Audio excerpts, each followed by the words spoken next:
ایک خط پڑھ کر سناتے ہیں جس سے ان کے عزائم کا اظہار ہوتا ہے. یہ 200 سال پرانا خط ہے پاشا حضرات. پڑھیے تحسین پاشا.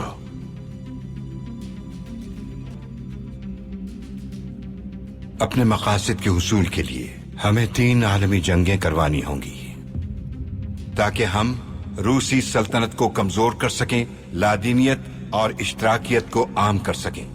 ہم اپنے جاسوسوں کے ذریعے برطانیہ اور جرمنی کے درمیان اختلافات پیدا کر کے دونوں ریاستوں کو ایک دوسرے کے خلاف جنگ پر آمادہ کریں گے اور پہلی عالمی جنگ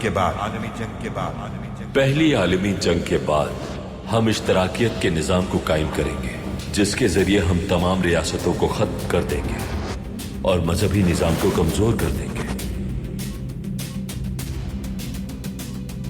پھر ہمیں ایک اور دوسری عالمی جنگ کروانی ہوگی جس کے لیے ہمیں صہیونیوں اور فسطائیت کے پیروکاروں کے درمیان تنازعہ پیدا کر کے انہیں ایک دوسرے کے خلاف کرنا ہوگا. فسطائیت جنہیں نازی کہا جائے گا انہیں برباد کر دیا جائے گا، اور اس جنگ کے بعد فلسطین میں ایک صہیونی ریاست قائم کی جائے گی.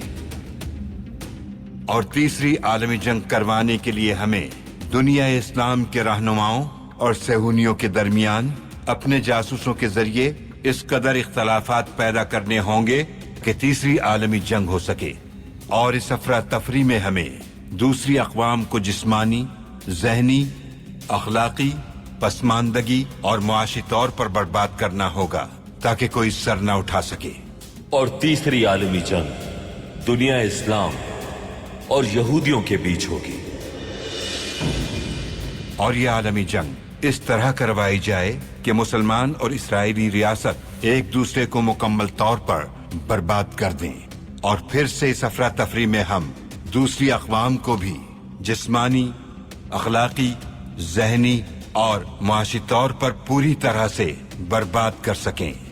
ہمیں لامذہبیت اور دہریت کے پیروکاروں کا راستہ صاف کرنا ہے.